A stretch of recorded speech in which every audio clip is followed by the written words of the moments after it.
Broadcasting from the business capital of the world, this is the Podcast Business News Network.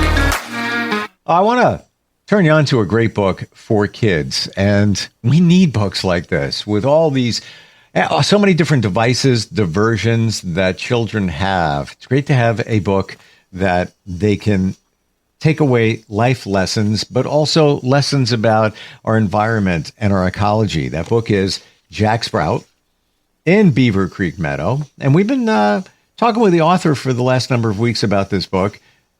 Lots of lessons learned here. And by the way, if you're a parent, educator, maybe you're connected to a library, definitely check it out at jacksprout.com. Here is the author Jack Shoop is back with us. Hi, Jack. How you doing? Hey, Steve. How you doing, man? Thanks for having me on. Yeah, great to have you back here. And we're going chapter by chapter in the book. And we've been spending a lot of time on the lands with Jack Sprout. We're going to jump in the water, it seems like, in chapter 7, right? Yeah, right. That's part of the whole scenario. That's part of the environment. I'm going to talk about Oliver Otter, who patrols the shoreline down at the end of Big River. Gotcha. Before we even dig in, when you were planning the book, and side note here, this isn't just a whim where Jack said, "Man, I'm going to write a book. I'll have it done in like, I don't know, maybe 6 weeks and have it published." This goes back decades in terms of his life journey and, a lot of the lessons here in the book. How did you plan it out? I'm always fascinated in terms of content, how that journey took place. Like, Jack Sprout meets Oliver Otter in chapter 7. How'd you decide, to make that chapter 7? Yeah, it's basically putting one foot in front of the other one. So when I started, I thought, well, I'm going to, I was growing sprouts for a side hustle and, in dirt. So I was a farmer and delivering my produce to the stores. So I kind of followed that along to get started. And then, so I needed building, I needed lumber, I needed seed, I needed soil, I needed all these things. And then, so I created an area to have all this happen in. And I created Beaver Creek Meadow because the beavers created the meadow, right? So I call it Beaver Creek Meadow. So this story here, it just happens, the beaver created the pond. The pond led into a stream. And, I was living on the West Coast. So the stream goes into the ocean. That was just an extension of where I was living. So, the water is like what, 90% of the world. Water is very important. It rains, it collects, it drains, it's got to go somewhere. So this is where the Beaver Creek Meadow has the beaver ponds from the mountain streams, and then it goes into a creek. Well, that creek has to go somewhere. So this is just an extension of where water goes, basically. Beaver Creek, the meadow, all of this, does this come from your memory and experiences that you had? Well, I grew up in the Midwest where everything was corn and soybeans. So I didn't have rivers and creeks and mountains. But I did live in Colorado for 4 years. So I got to know mountains pretty well. So by the time I wrote this, I had been to all but 3 states. So I know the terrain of almost every state. And of course, I lived in Hawaii for 30 years. So by the time I really got down and wrote the book, I had been exposed to a lot of different terrains and water. Water to me it's funny because I'm not a water guy. I don't like swimming. I don't like surfing. I don't like boating or anything. Coming from a man who lived in Hawaii, just saying. Yeah, I know that. My son's all that, though. He's all about it. But I don't know. I just really understand water. It rains. Like every time they pour cement in Ohio, more water gets into the Mississippi River. Okay. So it's all related. And water flows. It flows downhill. It goes where the heck it wants to go. And I think water is very, to say it's important is kind of an understatement. But it's kind of cool to watch where water goes, what it does. It goes where it wants to. And we have to allow it to do that. And if we start pouring cement and putting up dams and seawalls and everything, it's not going to work. So, You have to have respect for the water in every way. And here's an example. I had a conversation with somebody I know who actually two different people in different states where they had a leak. And it's amazing where water will go and the damage it can cause in a very short period of time. And of course, if you're in the ocean or a large body of water, you have to respect that too. oh yeah. I've always loved listening to old guys. And when I was at my daddy's knee height, they'd be talking to guys and you're down there listening. And at one time, some farmer or somebody said, well, water always runs downhill. And that lit me up like a light bulb. I go, wow, that's true tomorrow. That's true every day. That's a truth. And there aren't very many truths that are true every day. But that hit me as like a 5, 6 year old. I go, wow, that's true. So anyway, there's some truths out there that are, like you say, water goes everywhere. It goes to the least resistance, and it'll crawl and creep and creep. It might leak over here, but it comes down over there. And look at and look at the impact last summer when there were the storms in the South, but they also made their way into North Carolina. You had flooding in biblical portions, like they've never had flooding in this one county, but it came off the mountains and huge walls of water. No one literally, figuratively saw that water coming. So you've got to have a lot of respect for it. Yeah. Yeah, at Highway 40 through North Carolina, West Virginia, it just wiped out. And people don't understand, when I say wiped out, there's no road, there's no gravel, there's no foundation. Gone. It's not like you just go back and pave it over. You got to start from scratch. To your point here, where I live, I'm Long Island, New York, just another memory. There was a storm last year, and there's this huge ponds, so many fish, wildlife. I took my kids over the years, lots of great memories. Storm came along and washed out a road, tiny road, not a big deal.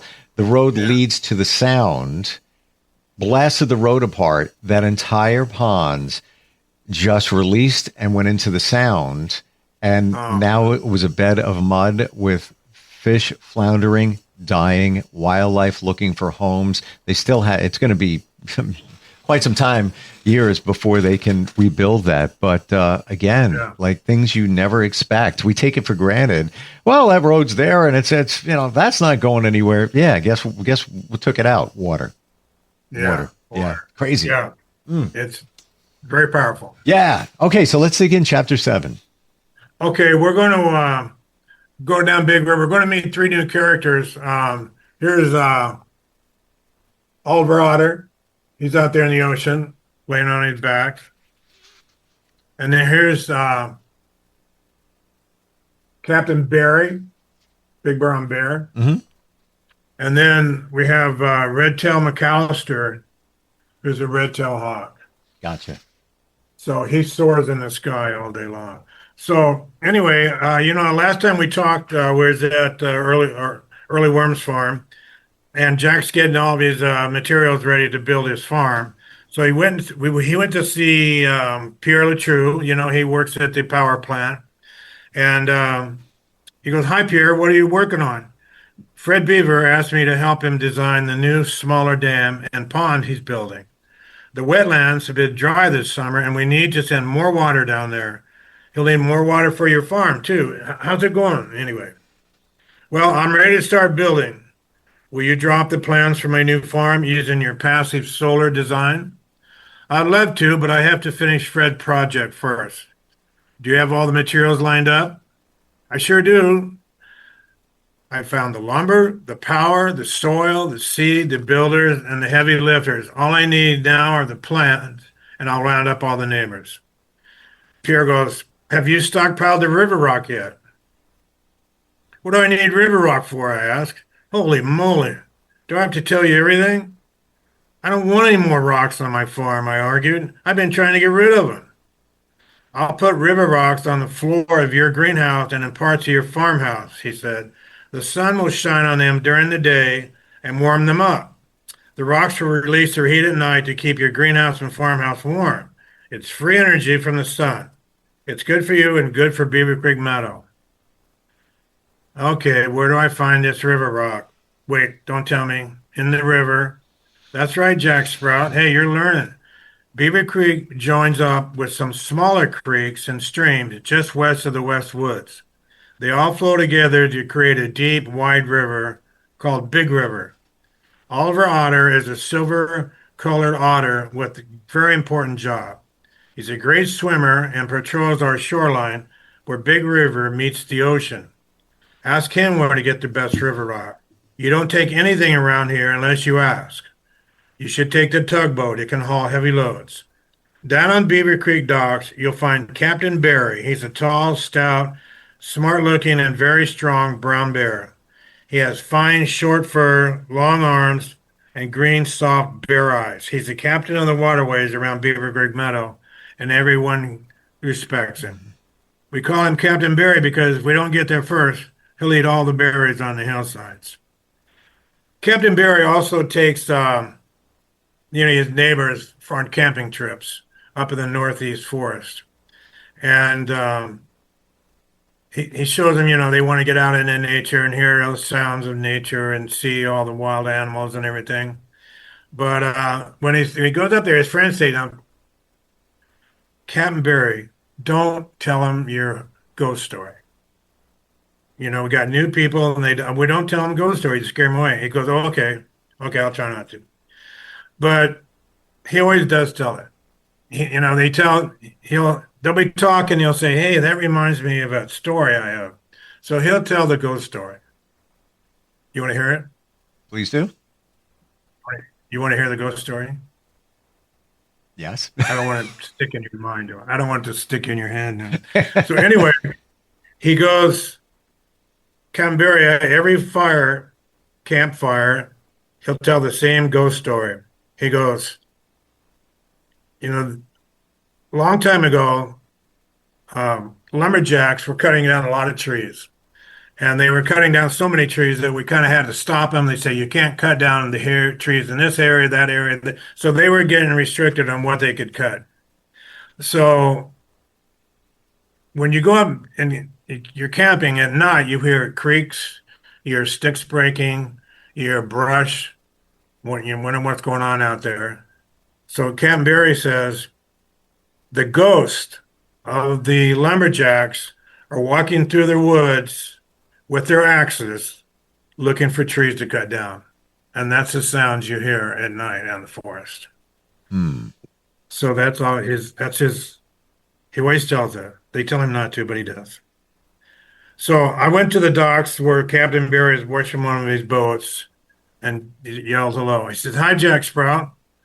Come on down, but watch yourself. It's slippery around these docks. I've heard you've been gathering the materials you need to build your farm. He says, I have everything I need except for the river rock. Will you take me to see Oliver Otter? River rock? What do you need river rock on a farm for? Well, that's what I said. Pierre told me to get him anyway. No problem, said Captain Barry. I'll use a powerful, shallow-bottom tugboat I call the Little Dude to take us to Oliver's Beach. So they took off, and Jack realized he had never seen Beaver Creek Meadow from the middle of the creek before. So he was going by the farms and houses, and everybody would wave because they wanted to hear the horn of the Little Dude. So he blew the horn 3 times, and everybody loved it. So they were very, very popular. So they were getting close to the mouth of the big river, and Captain Barry said, just past the woods, other creeks from up north and streams from the mountains flow into Big River. There'll be some rough water for a minute or two, and then it'll be smooth. Just then, a large shadow raced over the tugboat. I looked up and saw a powerful hawk with brown feathers, red tail, and large talons soaring low over our heads. Look out, there's a giant hawk, I said. Captain Barry didn't even look up. That's not just any hawk. That's Red-tailed McAllister, the red-tailed hawk. So that's Red-tailed McAllister. I've heard about him. That's him, said Captain Barry. He's my guide. He's everyone's guide. He watches over Beaver Creek Meadow. He warns us if there's any trouble coming our way, like bad weather or high winds. He likes to follow me on my trips to the ocean. He'll fly ahead and warn me of any logs in the water or new waterfalls, stuff like that. How does he warn you? I asked. He has several dives. He has the one-wing dive, the flutter, the buzz, the whirlybird, folded wing drop, backslide, all kinds of dives. Each one tells a story. The folded wing drop tells us a big rain is coming. The flutter means snow, and the whirlybird means strong winds. When the land he watches over doesn't get treated with respect, though, look out. We all know the story of the day Red-tailed McAllister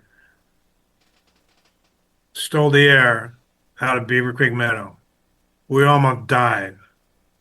It taught us a very valuable lesson. What's the lesson? I asked. If we want to stay alive and growing, we need to keep our meadow alive and growing. I'll tell you this story sometime. Red-tail is a very powerful and spirited bird. So that's kind of one of their warning systems that they have. Everybody, they will look up in the sky and red-tail will tell them what's going on.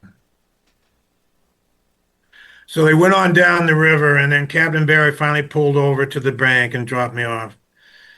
This is as far as I can go. You'll have to find Oliver Elder near the beach at the end of the river. He patrols the area where the river meets the ocean. Hurry up, I want to get back before it gets dark. On the shoreline, I could see something floating in the water. I went down to the sandy beach to get a better look. It was an otter, all right, but it didn't look like it was patrolling. It had small hands, tiny ears, big eyes, and a long, furry body. It was floating on its back and throwing clamshells up in the air. It looked like it was just playing to me. Hello, are you Oliver Otter? I asked. Yeah, I'm Oliver. You must be Jack Sprout. Yeah, that's me. How did you know? Those big green ears are a dead giveaway.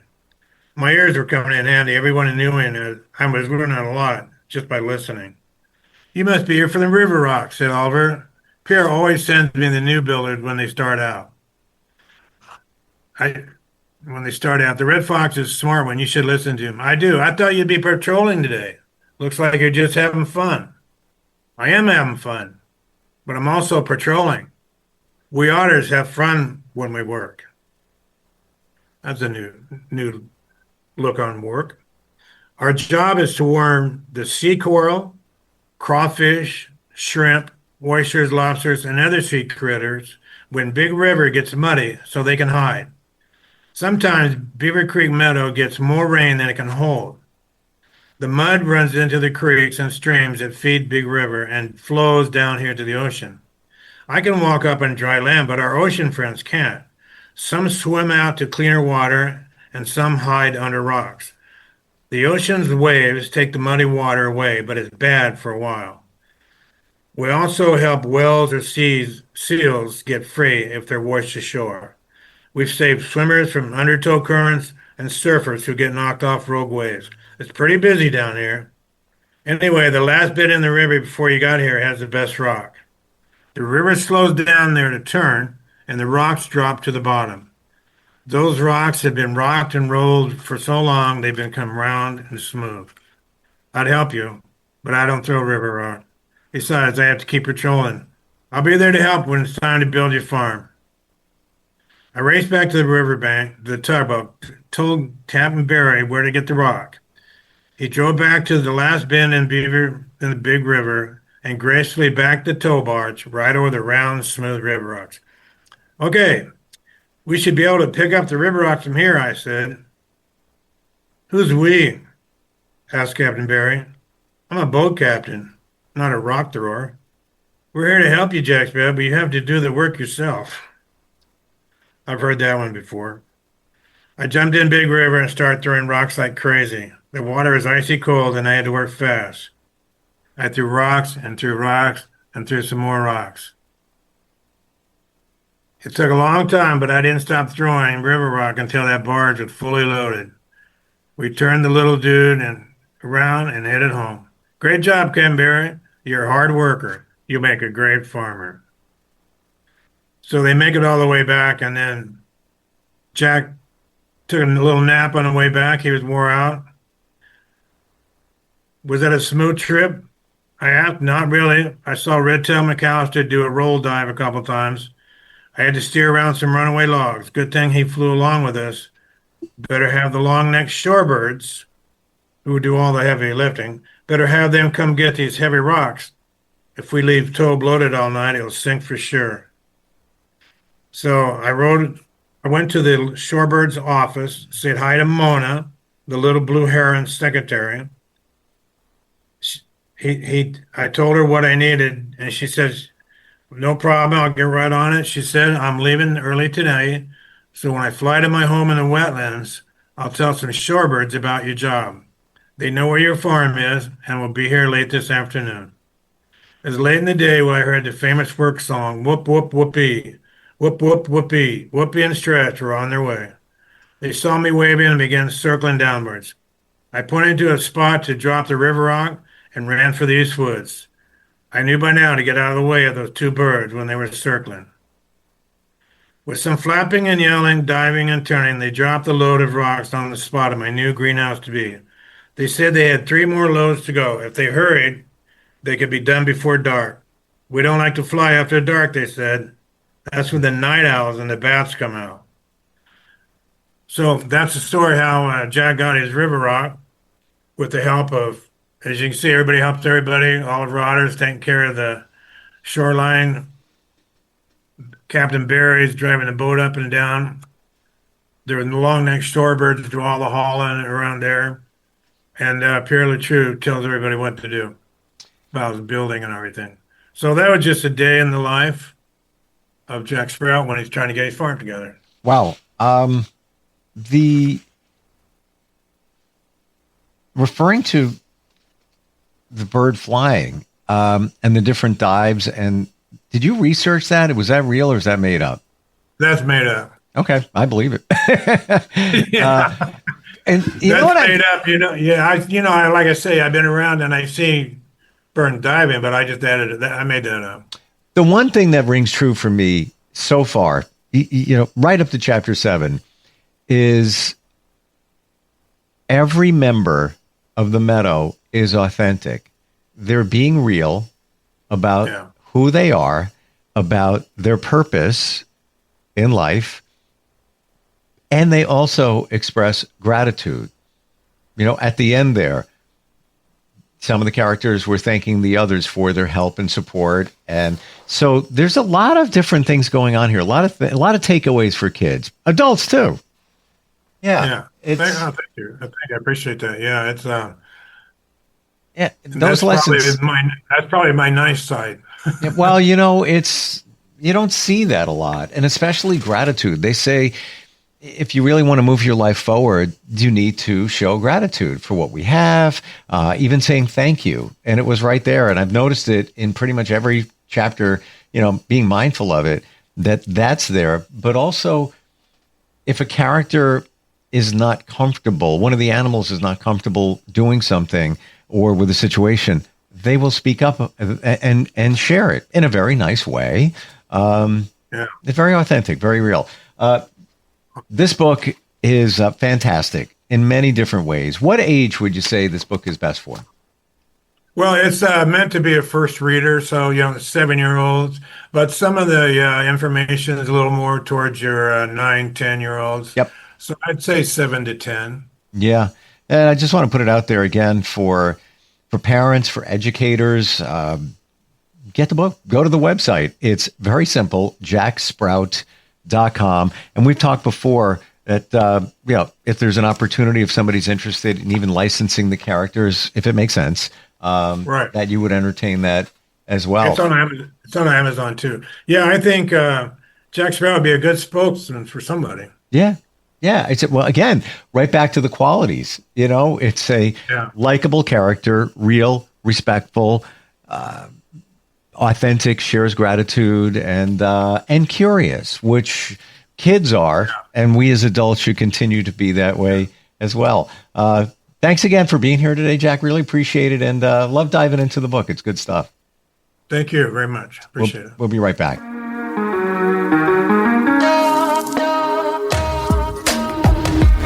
Broadcasting from the business capital of the world, this is the Podcast Business News Network. For nearly 2,000 severely injured veterans, everyday life has become filled with barriers. Day-to-day simple tasks can become pretty daunting. I have to carry my chair up 2 flights of steps or have somebody do it for me. What scares me the most is just the falling. When I'm struggling with my house, I think, to have that one great barrier just knocked down, it's crucial. Home for Our Troops is a wonderful nonprofit that builds a Mortgage-free, fully adaptive, handicap-accessible house. And there's no catch. It'll be our very first home that we've ever owned. This is a game changer. This is where your life begins again. We need you to join us in completing this important mission. Please visit hfotusa.org and help build homes and rebuild lives. Because of you, everything's going to be okay.